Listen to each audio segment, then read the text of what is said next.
గురించి మనం డిస్కస్ చేసినామా? నాకు గుర్తులేదు. ఎస్సా నోనా? లేదా? మెసేజ్లు పెట్టండి. నో అనో ఎస్ అనో చాట్లో. నోనా చెప్పానా? లేదు. ఓకే. మెనోపాజ్ గురించి కూడా చెప్పండి. చెప్తాం, టైం ఉంటే చెప్తాం. ఓకే, అన్నీ చెప్తాం. ఓకే. ఎనీవే, సో బీపీ గురించి మాట్లాడుకుంటే మన బ్లడ్ మన సర్క్యులేటరీ సిస్టమ్ ఏదైతే ఉంటుందో రక్త ప్రసరణ జరిగేదానికి మెయిన్ ఎవరు? హార్ట్లో 4 ఛాంబర్స్ ఉంటాయి. ఓకే. సో మనకు తెలిసిందే, చిన్నప్పుడు చదువుకుందే, బ్లడ్ లోపలికి వస్తుంటుంది. ప్యూర్ బ్లడ్, ఇంప్యూర్ బ్లడ్ అని మాట్లాడతాం కదా. హార్ట్లోకి వస్తుంది, హార్ట్ నుంచి లంగ్స్కి వెళ్తుంది, ఆక్సిజన్ కార్బన్ డైఆక్సైడ్ మారుతుంది, మళ్ళీ హార్ట్కి వస్తుంది, బయటకు వెళ్తుంది. ఓకే. ప్యూర్ బ్లడ్ వెళ్ళేదాన్ని ఆర్టరీస్ అంటాం, ఇంప్యూర్ బ్లడ్ వచ్చేదాన్ని వెయిన్స్ అంటాం. అంతేనా? గుర్తుందా లేదా? మర్చిపోయినారు అవి కూడా? గుర్తుంది కదా. ఓకే.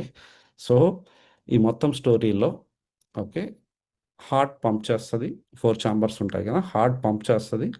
పంప్ చేసినప్పుడు బ్లడ్ బయటకు వెళ్ళాలి ఆర్టరీస్ వెయిన్స్లో. Okay. So arteries veins with age narrow అవుతూ వస్తాయి. ఎందుకైతే నేరో అంటే దాంట్లో ప్లేక్ ఫార్మేషన్ అనేది జరుగుతుంది. యాక్చువల్గా చెప్పాలంటే అథెరోస్క్లెరోసిస్ అంటారు ఒక కండిషన్ని. ఓకే, ఒక కండిషన్ అవుతుంది. ఏంటి ఆ కండిషన్ అంటే, కండిషన్ పేరు అథెరోస్క్లెరోసిస్. ఇది గుర్తుపెట్టుకోండి. ఏంటది అంటే, నరాలు హార్డ్ అయిపోవడాన్ని అథెరోస్క్లెరోసిస్ అంటారు. అంటే ఏంటి? ఫర్ ఎగ్జాంపుల్, మనం నిలబడుకొని ఉన్నాం, మీరు నిలబడుకొని ఉన్నారు. ఓకే. మిద్దె పైన, వాటర్ ట్యాంక్ మిద్దె పైన ఎందుకు కడతాం చెప్పండి? వాటర్ ఫ్రీగా కిందకి వచ్చేస్తాయి కదా, గ్రావిటేషనల్తోనే వచ్చేస్తుంది. దానికి ఏం మోటార్లు పెట్టబల్లా మనం. పైన ట్యాంక్ ఉంటుంది కాబట్టి కింద మనం తిప్పితే వచ్చేస్తాయి వాటర్. అదే కింద నుంచి పైకి పంపించాలంటే ఏం చేయాలి? వాటర్ని మోటార్ వేసుకోవాలి. మోటార్ ఆన్ చేస్తే కానీ వెళ్ళదు కదా. సో గ్రావిటేషన్తో వాటర్ని వాడుకోగలగచ్చు పైన ఉంటే ట్యాంక్, అందుకని పైన కట్టుకుంటాం. సో సేమ్ థింగ్ మన బాడీలో ఆలోచిద్దాం. మన బాడీలో అన్ని పార్ట్స్కి బ్లడ్ పంపించేది ఎవరు? హార్టే కదా. ఓకే. ఫర్ ఎగ్జాంపుల్, మీరు నిలబడుకొని ఉన్నారు, మీ అరికాల్లోకి వెళ్ళాలి, అరికాలు చిటికిన వేల్లోకి వెళ్ళాలనుకోండి, బ్లడ్ వెళ్తుంది కదా. సో కిందకి కాబట్టి గ్రావిటేషన్తో వెళ్ళిపోద్ది. మరి పైకి రావాలంటే వెళ్ళిన బ్లడ్ ఆడే ఉంటుందా, తిరుక్కొని వస్తుందా? తిరుక్కొని రావాలి. అక్కడ న్యూట్రిషన్ ఆక్సిజన్ ఇచ్చేసి మళ్ళీ వెనక్కి రావాలి. ఓకే. రావాలంటే కింద మోటార్లు ఉన్నాయా మీ కాళ్ళల్లో ఎవరికైనా? మరి ఎలా వస్తుంది వెనక్కి? దాన్నే మస్కులర్ యాక్షన్ అంటాం. అంటే సింపుల్, నరాలు ఉన్నట్టు. ఫర్ ఎగ్జాంపుల్, ఇలా పంప్ చేసింది అనుకోండి నరం, ఇక్కడ ఉన్న బ్లడ్ బయటకు వస్తుంది. ఇక్కడ ఉన్న నరం పంప్ చేస్తే అట్లా పంప్ చేసుకుంటా పైకి తీసుకొస్తుంది. మీకు అర్థం కావాల్సింది ఏమంటే, ఇక్కడ పట్టుకొని చెప్పేస్తారా? పల్స్ పట్టుకొని ఇక్కడ పట్టుకున్నా మీకు తెలుస్తుంది కొన్ని ఏరియాల్లో కొట్టుకుంటున్నట్టు, ఇక్కడ కూడా. ఓకే. రిస్ట్ దగ్గర కూడా. అంటే హార్ట్, ఇవన్నీ కూడా సింక్లో నడుస్తుంటాయి. సింక్రనైజేషన్లో మీ హార్ట్ ఎన్నిసార్లు కొట్టుకుంటే మీ పల్స్ పట్టుకున్నా కూడా తెలిసిపోతుంది. హార్ట్తో పాటు సింక్లో ఉంటాయి. అర్థమవుతుందా నేను చెప్పేది? ఇక్కడ పట్టుకుని కూడా చెప్తాడు, ఈడేం పట్టుకుంటాడు మరి డాక్టర్, పల్సే కదా. ఓకే. హార్ట్తో పాటు కొట్టుకుంటుంటుంది అనమాట. ఓకే. సో దీన్ని మస్కులర్ యాక్షన్ అంటారు. అంటే అరికాల్లో నుంచి కూడా బ్లడ్ని మళ్ళీ హార్ట్కి తీసుకొచ్చే పని నరాలు చేస్తుంటాయి. ఎప్పుడు ఎప్పుడు దాకా ఇది బాగా జరుగుతుంది? నరాలు స్మూత్గా ఉన్న రోజులు, సాఫ్ట్గా ఉన్న రోజులు జరుగుతుంది. ఇవి హార్డ్ అయిపోయినాయి అనుకోండి, పంపింగ్ జరగదు. ఒక ప్లాస్టిక్ పైప్కి ఐరన్ పైప్కి ఉన్న తేడా మీకు అర్థం కాగలిగితే, ఐరన్ పైపు బెండ్ కాదు. అర్థమవుతుందా? ప్లాస్టిక్ పైప్ అయితే బెండ్ అవుతుంది. సో ఇది ఒక కాన్సెప్ట్ గుర్తుపెట్టుకోండి. నరాలు గట్టిగా అయిపోవడాన్ని, ఫ్లెక్సిబిలిటీ కోల్పోవడాన్ని మనం అథెరోస్క్లెరోసిస్ అంటాం. హార్డ్ అయిపోతాయి అంటే పంపింగ్ అనేది తగ్గిపోతుంది. సో తగ్గిపోతే ఏం జరుగుతుంది? చిటికిన వేలు దాకా వెళ్ళినది రాలేదనుకోండి, బ్లడ్ తిరిగి న్యూట్రిషన్ అక్కడ దాకా వెళ్ళట్లేదు అనుకోండి, ఏమవుతుంది? ఆ ఏరియాలో ఉన్న సెల్స్ చనిపోవడం స్టార్ట్ అవుతాయి. అవునా? ఆ ఏరియాకి న్యూట్రిషన్ కూడా అందదు. అప్పుడు ఏం చేయాలా? ఆ ఏరియా చనిపోతుంది, కుళ్ళిపోతుంటాయి. అప్పుడు ఏం చేయాలా? దాన్ని కట్ చేసి తీసేయాలి. డయాబెటిక్ పీపుల్కి మీరు గమనిస్తే, మీకు తెలిస్తే, ఐడియా ఉంటే, చిటికిన వేలు నుంచి కట్ చేసుకుంటూ వస్తారు, కొద్ది కొద్దిగా వేళ్ళన్నీ అయిపోయినాక పాదం దగ్గరికి. ఎందుకంటే ఎప్పుడు అథెరోస్క్లెరోసిస్ అనే కండిషన్ ఫాస్ట్గా డయాబెటిక్ పీపుల్లో జరుగుతుంది. అందరికీ జరుగుతుంది, డయాబెటిక్ పీపుల్లో కొద్దిగా ఫాస్ట్గా జరుగుతుంది. అర్థమవుతుందా? సో దాన్ని అవాయిడ్ చేసుకునేది ఎలా అనేది మళ్ళీ మాట్లాడుకుందాం తర్వాత స్టోరీ. ఫస్ట్ మీకు చెప్తున్నా. సో నరాలు హార్డ్ అయిపోతే ఏమవుతుంది? బ్లడ్ సర్క్యులేషన్, పంపింగ్ తగ్గిపోతుంది. సో ఇది అథెరోస్క్లెరోసిస్. ఈ కండిషన్ పక్కన పెడితే, రెండో కండిషన్ ఆర్టరీస్లో, వెయిన్స్లో ప్లేక్ ఫార్మేషన్ అంటాం. ఓకే. ఎపిథీలియల్ లేయర్లో ఫామ్ అవుతుంది. మీకు సింపుల్గా ఇంత ఇవన్నీ టెక్నికల్ థింగ్స్ పక్కన పెడితే మీకు అర్థమయ్యే భాషలో చెప్తాను. ఓకే. మనము ఇంటి దగ్గర డ్రైనేజ్ కాలువలు ఉంటాయి, చెత్త అంతా పడిపోతే ఏమవుతుంది? కాగితాలు గీతాలు అన్నీ పడిపోయినప్పుడు బ్లాక్ అయిపోతుంది, వెళ్ళదు. అప్పుడు మున్సిపాలిటీ వాళ్ళు వచ్చి ఆ చెత్త తీసి బయట వేస్తే మళ్ళీ ఫ్రీగా వెళ్తుంటుంది కదా. అవునా? అలాగే మన ఆర్టరీస్లో, వెయిన్స్లో కొలెస్ట్రాల్స్ ఏదైతే ఉంటాయో మన రక్తంలో తిరిగే కొలెస్ట్రాల్స్ని లిపిడ్స్ అంటాం. ఓకే. దాంట్లో చాలా రకాలు ఆల్రెడీ నేను చెప్పాను. Okay. HDL, LDL, triglycerides, VLDL అనేటివి ఉంటాయి. ఓకే. మళ్ళీ ఎల్డిఎల్లో 4 రకాలు. అవన్నీ అవన్నీ పక్కన పెడదాం. మీకు బ్రాడ్‌గా చెప్పాలంటే ఇవన్నీ కూడా లిపిడ్స్ రక్తంలో తిరుగుతుంటాయి. ఈ లిపిడ్స్ డైరెక్ట్‌గా ప్లేక్ ఫామ్ కాదు. అంటే బ్లాక్స్ ఫామ్ కావు. బట్ ఆక్సిడైజ్డ్ కొలెస్ట్రాల్స్ అనేటివి అంటే ఫ్రీ రాడికల్స్‌తో కలిస్తేనే ఫ్రీ రాడికల్ అంటే ఏంటి? మీరు యాపిల్ కట్ చేసి పక్కన పెడితే నల్లగా అయిపోతది యాపిల్. అర్థమవుతుందా? ఎందుకైతది నల్లగా కొంతసేపుకి? దానిలో ఉన్న ఫ్రీ రాడికల్స్ దాన్ని అటాక్ చేస్తాయి. అలాగే మన బాడీలో కూడా మేకు అంటాం కదా! చీల, మేకు పక్కన పెడితే కొన్ని రోజులకి ఏమైతది? తుప్పు పడతది. ఓకే. దాన్ని ఆక్సిడేషన్ ప్రాసెస్ అంటారు. మన బాడీలో కూడా ఐరన్ ఉందే. మనం కూడా గాలి పీలుస్తున్నాం, ఆక్సిజన్ పీలుస్తున్నాం. అంటే మనకు కూడా తుప్పు పడుతుంటదా బాడీ లోపల జరుగుతుంటదా లేదా? దాన్ని ఫ్రీ రాడికల్ డ్యామేజ్ అంటాం. సింపుల్‌గా చెప్పాలంటే మీకు అర్థం అవ్వడానికి. ఓకే. ఈ ఫ్రీ రాడికల్ డ్యామేజ్ వల్ల అది కొలెస్ట్రాల్స్‌ని, ఫ్యాట్‌ని ఆక్సిడైజ్డ్ ఫ్యాట్ అంటాం. ఆక్సిడైజ్డ్ కొలెస్ట్రాల్స్ మాత్రమే ఈ బ్లాక్స్‌కి కారణం. అర్థమవుతుందా? అంటే 2 విషయాలు అర్థం చేసుకోవాలి. ఒకటి కొలెస్ట్రాల్ తక్కువ ఉండాలా? లేకపోతే బ్లాక్స్ తయారైతాయి. 2 ఆక్సిడైజ్డ్ కొలెస్ట్రాల్ అంటే ఫ్రీ రాడికల్స్ ఎక్కువ. స్మోకింగ్ చేసే వాళ్ళకి రెగ్యులర్‌గా పొల్యూషన్‌లో ఉండే వాళ్ళకి మళ్ళీ ఎవరో కలిపెట్టారు స్క్రీన్. ఓకే. దాని ఏడో ఉంటది సెట్టింగు. రేపు రేపు సెట్ చేసుకొని వస్తాం కాల్‌లోకి. ఎనీవే. సో, ఆక్సిడైజ్డ్ కొలెస్ట్రాల్ అనేది అంటే ఇక్కడ కొలెస్ట్రాల్ తక్కువ ఉండాలి. ఎక్కువ ఉంటే ప్రాబ్లమ్. రెండోది ఆక్సిడేషన్ జరగకూడదు. ఆక్సిడేషన్ జరుగుతుందంటే ఏంటంటే ఫ్రీ రాడికల్ డ్యామేజ్. స్మోక్ చేసే వాళ్ళకి, పొల్యూషన్ ఎక్కువ ఉండే వాళ్ళకి, స్ట్రెస్ ఎక్కువ ఉండే వాళ్ళకి, స్ట్రెస్ ఎక్కువ ఉన్నా మీరు ఫ్రీ రాడికల్స్ డెవలప్ చేసుకుంటారు బాడీలో. అర్థమవుతుందా? సో, ఫ్రీ రాడికల్ అందుకని స్మోక్ చేసే వాళ్ళు more prone to heart attacks. Alcohol తీసుకుంటే లివర్ ప్రాబ్లమ్ గానీ, హార్ట్‌కి ప్రాబ్లమ్ కాదు గానీ, బట్ ఆహ్, ఎవరైతే స్మోక్ చేస్తుంటారో వాళ్ళు they are more more prone to heart attacks అని అర్థం. హార్ట్ అటాక్స్ గానీ, పారాలిసిస్‌లు కానీ. ఓకే. ఎందుకంటే అది పనిగా పంపిస్తున్నాం లోపలికి ఫ్రీ రాడికల్స్‌ని. అర్థమవుతుందా? అవి కొలెస్ట్రాల్‌తో ఆహ్, అటాక్ చేసినప్పుడు కొలెస్ట్రాల్‌ని డ్యామేజ్ అయితది కొలెస్ట్రాల్. అది మాత్రమే ఈ బ్లాక్స్‌కి కారణం. ఓకే. సో, ఇయన్నీ పక్కన పెడదాం కొంతసేపు. అంటే మీకు రకరకాల కాన్సెప్ట్స్ చెప్తున్నా ఇక్కడ. ఓకే. సో, ఎప్పుడైతే ఆ కొవ్వు పేరుకుపోతదో, ఇది మన ఆర్టరీ అనుకోండి. లోపల పేరుకుపోతదో, ఆర్టరీ సైజ్ తగ్గిపోతది. ఇంటర్నల్ డయామీటర్ తగ్గిపోద్ది. సన్న పైప్‌లో నుంచి రక్తం ఎళ్ళాల్సొచ్చినప్పుడు ఏమైతది? ఎక్కువ ప్రెషర్ చూపిస్తది గోడల మీద. అర్థమవుతుందా నేను చెప్పేది? లావు పైప్‌లో వాటర్ ఫ్రీగా ఎళ్తది. సన్న పైప్‌లో నుంచి మీరు బైకో, కారో కడిగేటప్పుడు పైప్ క్లోజ్ చేస్తే ఏమైతది వాటరు? ఎక్కువ దూరం ఎళ్తది. అంటే ప్రెషర్. ఒకవేళ పూర్తి క్లోజ్ చేస్తే ఏమైతది? ట్యాప్ దగ్గర ఊడిపోద్ది.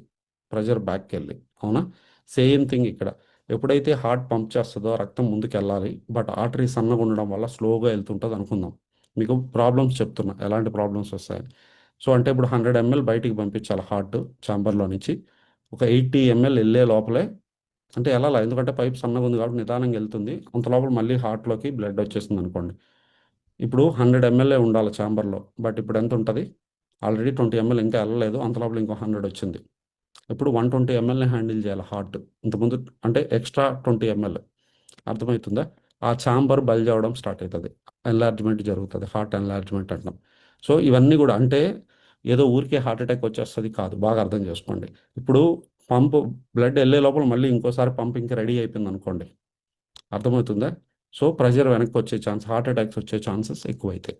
ఫస్ట్. అంటే మీకు బీపీ గురించి అడ్వాంటేజ్, డిసడ్వాంటేజ్ చెప్తున్నా. అంటే ఒక కారణం ఏంటి? రక్తనాళాలు సన్నగా అయిపోవడం వల్ల బ్లడ్ ఎళ్ళట్లేదు. ఫ్రీగా ఎళ్ళలేకపోతుంది. లేదు అథెరోస్క్లెరోసిస్ వల్ల పంపింగ్ ప్రాపర్‌గా లేదు. అంటే మీరు ఎక్కువ ప్రెషర్ పెట్టినా గూడా, హార్ట్ పంప్ చేసినా గూడా, సన్న పైప్ అయినా గూడా, మనం ఎప్పుడైతే ప్రెషర్ పెట్టినామో ఉబ్బిందనుకోండి, ఫ్రీగా ఉంటే అథెరోస్క్లెరోసిస్ లేకపోతే నీట్‌గా ఎక్స్‌పాండ్ అయితది. లేదంటే దాన్ని బీపీ అంటాం. ఓకే. సో, అదొక కారణం. రెండోదేంటి? మీ బ్లడ్ వాల్యూమ్ పెరిగిందనుకోండి. 5 లీటర్లు ఉండాల్సిన బ్లడ్ 5.5 లీటర్ అయిందనుకోండి. ఎగ్జాంపుల్ చెప్తున్నా మళ్ళీ. ఓకే. ఎక్కువయిందనుకోండి. అప్పుడేం జేయాలి? అదే హార్టు 5 లీటర్స్ బదులు ఎంత పంప్ జేయాలి? 5½ లీటర్ పంప్ చేయాలి. అదే ఆర్టరీస్, వెయిన్స్ 5 లీటర్స్ బదులు ఎంత తీసుకెళ్ళాలి ఇప్పుడు? 5½ లీటర్ తీసుకెళ్ళాలి. ఆటోమేటిక్‌గా ప్రెషర్ పెరుగుతది. అర్థమైతుందా? రక్తనాళాల యొక్క గోడల మీద చూపిచ్చే ప్రెషర్‌ని బీపీ అంటాం. సింపులా? అర్థమైందా? సో, ఇప్పుడు చానా విషయాలు మాట్లాడుకున్నాం. ఇప్పుడు దీన్ని రివర్స్ చేయాలంటే ఏం చేయాలా? బీపీని మీకు డాక్టర్ ఇచ్చే టాబ్లెట్ డైలేటర్స్ అంటారు. అవేసుకుంటే నరాలు ఉబ్బుతాయి. సో, బ్లడ్ ఫ్రీగా ఎళ్తుంటది. 24 గంటల లోపల మళ్ళీ నరాలు నార్మల్ సైజ్‌కి రావడానికి ట్రై చేస్తాయి. మళ్ళీ ఇంకో టాబ్లెట్ ఏసుకుంటే మళ్ళీ ఉబ్బుతది. అర్థమైతుందా? సో పాల్పిటేషన్ అది వేరే స్టోరీ. పాల్పిటేషన్స్ మళ్ళీ మాట్లాడదాం ఇంకో రోజు. మనం అయితే మాట్లాడుకుంటూ వెళ్తే, ఎందుకంటే ప్రతి దానికి లింక్ ఒకదానికి. Okay, simple. ఓకే. సో ఇక్కడ మనం అర్థం చేసుకోవాల్సింది ఏంటంటే, బ్లడ్ వాల్యూమ్ పెరిగినా కూడా బీపీ వచ్చే ఛాన్స్ ఉంది. బ్లడ్ వాల్యూమ్ పెరగకూడదంటే ఏం చేయాలి? సాల్ట్ మనం ఎక్కువ తీసుకుంటే వాటర్ని పట్టి పెట్టుకుంటుంది. వాటర్ రిటెన్షన్ అనేది సాల్ట్తో పాటు పెరుగుతుంది. అంటే మీరు సాల్ట్ ఎక్కువ తీసుకున్నప్పుడు మీ బ్లడ్ వాల్యూమ్ పెరుగుతుంది. అంటే అదే హార్ట్, అదే ఆర్టరీస్ ఎక్కువ బ్లడ్ని క్యారీ చేయాలి ఇప్పుడు. అందుకే బీపీ పేషెంట్స్కి ఏం చెప్తారు? సాల్ట్ తగ్గించి తినమంటారు. సో దట్ వాటర్ రిటెన్షన్ తగ్గితే బ్లడ్ వాల్యూమ్ తగ్గుతుంది అని అర్థం. అర్థమైందా? లో బీపీ అంటే ఏంటి? డీహైడ్రేషన్ అంటాం.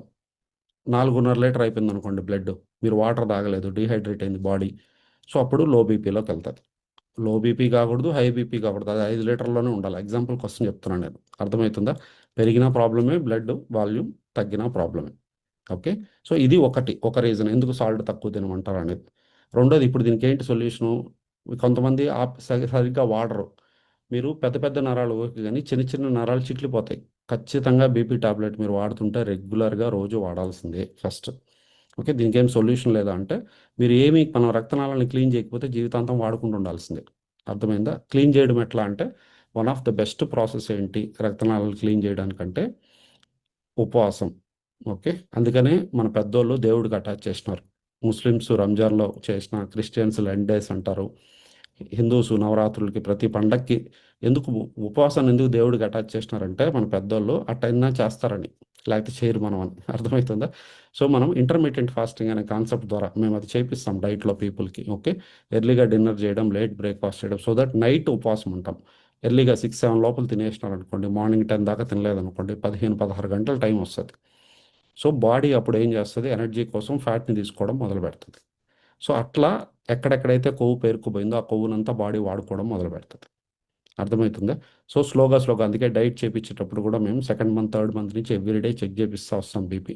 స్లోగా తగ్గుతూ వస్తుంది. టాబ్లెట్ వాడుతూనే ఉండాలి. ఓకే. బీపీ వాడుతూ ఉన్నా కూడా తగ్గుతుంది. 130 నుంచి 20కి 110కి వచ్చినప్పుడు స్లోగా అప్పుడు బీపీ బ్లడ్ డోసేజ్ తగ్గించుకుంటాం.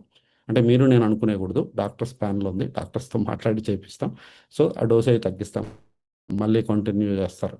అట్లా స్లోగా డోసేజ్ కంప్లీట్గా మనం 5 మంత్స్, జనరల్గా యావరేజ్గా చూస్తే ఇప్పుడు మా దగ్గర ఉన్న క్లయింట్స్ బీపీ రివర్సల్ వాళ్ళు 5 to 6 months అనుకోవచ్చు. మ్యాక్సిమం 5 6 months, 5 monthsలో ఆ రిజల్ట్ చూడొచ్చు. బట్ అది ఫ్యాట్ తగ్గడంతోనే జరుగుతుంది. అర్థమవుతుందా? మరీ ఓవర్ వెయిట్ ఉంటే, ఐడియల్ వెయిట్లోకి రావాలా first thing, body fat percentage below 20కి తెచ్చుకోవాలా. ఇవి జరిగితే ఆటోమేటిక్గా మీకు బీపీ రివర్స్. రక్తనాళాలు ఎప్పుడైతే క్లీన్ అవుతాయో, బ్లడ్ ఫ్రీగా వెళ్తుంటుందో, ఆటోమేటిక్గా మీకు ప్రాబ్లం క్లియర్ అవుతుంది. అర్థమవుతుందా? సో బీపీ ఉంటే హార్ట్ అటాక్స్కి కానీ పెరాలసిస్ కానీ మోర్ ఛాన్సెస్ అని అర్థం. సో టాబ్లెట్ మానేయకూడదు, ఎందుకంటే కంటి వెనక ఉన్న సన్న నరాలు, బ్రెయిన్లో ఉన్న సన్న నరాలు చిట్లిపోయే ప్రమాదం ఎక్కువ ఉంటుంది. పెద్ద నరాలకి ఏం కాదు, చిన్నవి ఆ ప్రెషర్కి చిట్లిపోతాయి, దాన్నే హ్యామరేజ్ అంటాం. సో అందుకని టాబ్లెట్ వాడుకుంటూనే చేయాలి ఏం చేసినా కూడా. సో స్లోగా అబ్జర్వ్ చేసుకుంటా వాల్యూస్, దాన్ని బట్టి డోసేజ్ తగ్గించుకుంటా వచ్చి స్టాప్ చేయాల్సి ఉంటుంది. Okay. Don't worry, we have programmes దానికి కూడా. ఓకే. సో బట్ అవన్నీ కూడా స్పెసిఫిక్ ప్రోగ్రామ్స్, అంటే కోచ్ మీతో రోజు టచ్లో ఉంటూ చేయించాలా, ఎక్కువ టైం పెట్టాల్సి ఉంటుంది. అది different thing. Okay. In well sense we do that, చేస్తుంటాం automatic. Okay. So before we close, అందరికి కూడా మళ్ళీ ఓన్లీ 3 days ఉంది మనకు. ఓకే. 29th కల్లా మీ రిపోర్ట్స్ మీ చేతిలో ఉండి, మీరు కోచెస్తో మాట్లాడి ఏమేమి అనేది ఫిక్స్ చేసుకొని, ఓకే ఇవి నేను ఫిక్స్ చేసుకున్నాను, వీటి మీద వర్క్ చేయబోతున్నాం నెక్స్ట్ 3 months అని. మళ్ళీ మనం 3 months తర్వాత మళ్ళీ రిపోర్ట్ తీపించుకుంటే ఆ రిపోర్ట్ క్లియర్గా ఉండాలి, మన గోల్ అది. అర్థమవుతుందా? సో చాలా ఇంపార్టెంట్. డన్. రేపు కలుద్దాం మళ్ళీ మంచి టాపిక్తో.